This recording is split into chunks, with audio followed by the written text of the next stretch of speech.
నిబంధనల ప్రకారం ఎటువంటి పర్మిషన్ కూడా అనుమతులు లేకపోయినా సరే ఎన్నోసార్లు ఇక్కడ ఇల్లీగల్ ఇసుక రవాణా జరుగుతూ ఉంది. దీనికి ఎటువంటి అనుమతులు కూడా ప్రభుత్వం ఇవ్వలేదు. దీనివల్ల పర్యావరణ శాఖ వాళ్ళు కానీ దీని మీద చర్యలు తీసుకోవాలి. ఎన్నోసార్లు ఇదే జగ్గంపూడి రాజా గారు, విజయలక్ష్మి గారు అధికారుల దగ్గర మొదలుపెట్టుకున్న సందర్భాలు ఎన్నో ఉన్నాయి.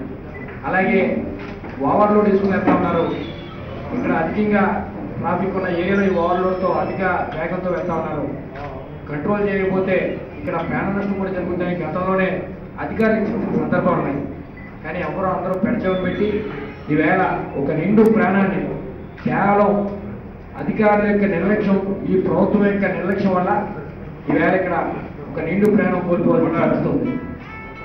ఆ నిండు ప్రాణం కోల్పోతే ఆ కుటుంబానికి వైఎస్ఆర్ కాంగ్రెస్ పార్టీ తరఫున జగ్గంపూడి రాజా గారు, విజయలక్ష్మి గారు నిలబడి 24 గంటల పాటు ధర్నా చేసిన విషయం మీ అందరికీ తెలిసిన విషయం. స్పందించి ఏదో హామీ ఇచ్చారు. ఎందుకంటే ఒక నిరుపేద మహిళ ఒక యాక్సిడెంట్లో చనిపోతే వాళ్ళకి బాసటగా నిలబడడం కూడా ఈవేళ ఈ ప్రభుత్వానికి, ఈ అధికారికి కూడా కెట్టిన పరిస్థితి. ఒక పేద మహిళకు అండగా నిలబడితే జైలు వాళ్ళకి వెళ్ళే పరిస్థితి. అంటే ఎంత దౌర్భాగ్య పరిస్థితులు ఎలా ఉన్నాయంటే ఈవేళ ఈ రాష్ట్రంలో భావ స్వేచ్ఛ కూడా ఈవేళ ఇక్కడ ఈ మనం ఉన్నది డెమోక్రసీలో ఉన్నాం, ప్రజాస్వామ్యంలో ఉన్నాం. ఎవరికైనా జరుగుతున్న అన్యాయాన్ని ప్రశ్నించే హక్కు ఈ రాష్ట్రానికి అనుగుణంగానే జగ్గంపూడి రాజా కానీ, జగ్గంపూడి విజయలక్ష్మి గారు కానీ ఒక అన్యాయంగా ఒక ఇల్లీగల్గా ట్రాన్స్పోర్ట్ నిబంధనల ప్రకారం ఎటువంటి పర్మిషన్ కూడా అనుమతులు లేకపోయినా సరే ఎన్నోసార్లు ఇక్కడ ఇల్లీగల్ ఇసుక రవాణా జరుగుతూ ఉంది. దీనికి ఎటువంటి అనుమతులు కూడా ప్రభుత్వం ఇవ్వలేదు. దీనివల్ల పర్యావరణ శాఖ వాళ్ళు కానీ దీని మీద చర్యలు తీసుకోవాలి. ఎన్నోసార్లు ఇదే జగ్గంపూడి రాజా గారు, విజయలక్ష్మి గారు అధికారుల దగ్గర మొదలుపెట్టుకున్న సందర్భాలు ఎన్నో ఉన్నాయి. అలాగే ఓవర్లోడ్ తీసుకుని వెళ్తా ఉన్నారు. ఇక్కడ అధికంగా ట్రాఫిక్ ఉన్న ఏరియాలో ఈ ఓవర్లోడ్తో అధిక వేగంతో వెళ్తా ఉన్నారు. కంట్రోల్ చేయకపోతే ఇక్కడ ప్రాణ నష్టం కూడా జరుగుతాయి. గతంలోనే అధికారులు ఇచ్చిన సందర్భాలు ఉన్నాయి.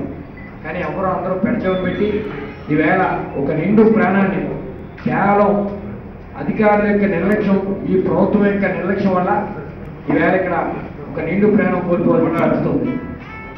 ఆ నిండు ప్రాణం కోల్పోతే ఆ కుటుంబానికి వైఎస్ఆర్ కాంగ్రెస్ పార్టీ తరఫున జగ్గంపూడి రాజా గారు, విజయలక్ష్మి గారు నిలబడి ఈవేళ ఒక పేద మహిళ చనిపోయి ఉంటే వాళ్ళకి అన్యాయం జరిగింది మహాప్రభు, అయ్యా ఈ కుటుంబానికి ఆదుకోండి, అయ్యా ఈ కుటుంబానికి జరిగిన ఆయన నష్టాన్ని పోర్చండి అని అడగడం కూడా ఈవేళ చట్టాల్లోని సెక్షన్ కూడా ఎదుగుతా ఉన్నారంటే ఈ రాష్ట్రం కానీ, ఈ రాష్ట్ర ప్రభుత్వం కానీ, ఈ రాష్ట్ర ప్రభుత్వంలో అధికారులు కానీ ఎక్కడ పోతున్నారో కూడా అర్థం కాని పరిస్థితులు ఉన్నాయి.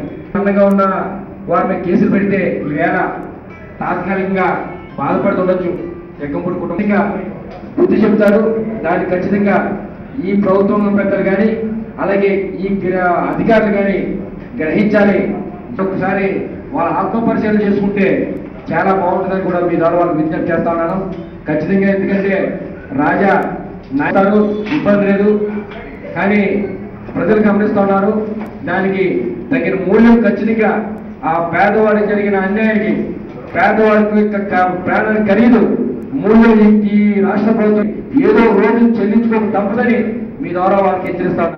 ల్యాండ్ లైన్కి కూడా ఫోన్ చేసి మీ మీద రౌడీ షీట్లు ఓపెన్ చేస్తున్నామని చెప్పేసి బెదిరింపులు. మరీ ముఖ్యంగా మొన్న జరిగినటువంటి సంఘటన అయితే జాలముడిలో అక్రమ రవాణా చేస్తున్నటువంటి లారీ కింద పడి ఒక నిండు కుటుంబం రోడ్డు మీద పడిపోయిన పరిస్థితుల్లో అక్కడికి వెళ్ళి ప్రశ్నించి వాళ్ళకి న్యాయం చేసినందుకు ప్రభుత్వం ఇచ్చినటువంటి బహుమతి రాజాకి జైలు శిక్ష. అంటే ఈ రోజున అధికార పార్టీ వాళ్ళు ఏమని సందేశం ఇస్తున్నారంటే ఎవరైనా వచ్చి ప్రశ్నించినా వాళ్ళు చేసినటువంటి తప్పుల్ని ఎత్తి చూపినా వాళ్ళకి ఎదురు తిరిగిన ఇటువంటి చర్యలు జరుగుతాయని చెప్పేసి వాళ్ళు సందేశాన్ని ఇద్దామని ప్రయత్నిస్తున్నారు. ఇన్సిడెంట్ అయిన వెంటనే అది 3:30 జరగడం జరిగిందండి. వెంటనే జగ్గంపూడి విజయలక్ష్మి గారు అక్కడ 4 గంటల నుంచి మరుసటి రోజు 1 గంట 2 గంటల దాకా 1 గంట 2 గంటల దాకా ఆవిడ న్యాయం కోసం పోరాడారు. అలాగే జక్కంపూడి రాజా గారు కూడా పోరాడారు. మీరు అక్కడికి వెళ్ళి ఇన్సిడెంట్ చూస్తే ఎంత బాధాకరమైన ఇన్సిడెంట్ అంటే ఆ బాడీలో పార్ట్ల కింద బయటకు వచ్చేయడం జరిగింది. ఆ రోజు అంత ఇన్సిడెంట్ అయినప్పుడు ఆర్ఐ గారు కానీ ఎంఆర్ఓ గారు కానీ ఎందుకు రాలేదని అడిగితే చివరికి రాత్రి 9 గంటలకు ఆర్ఐ గారు రావడం జరిగింది.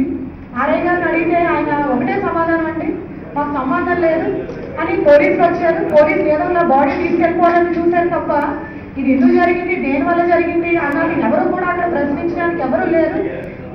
ఆ క్షణాన్ని ఆ రోజు అక్కడ జక్కంపూడి రాజా గారు వచ్చి ఆర్ఐ గారిని ఒకటే అడిగారు, ఏమైంది సమాధానం చెప్పంటే సమాధానం చెప్పాల్సిన అవసరం లేదని ఆయన చెప్పడం జరిగింది. అందుకని అక్కడ రాజా గారికి కొంచెం కోపం వచ్చింది తప్ప ఆర్ఐ గారు ఇలా తప్పుడుగా ఆయన మీద ఇలా కేసులు పెట్టడం ఏమాత్రం సమంజసం కాదు. ఈరోజు ఆయన ప్రశ్నిస్తే ఆయన కేసులు పెట్టారు.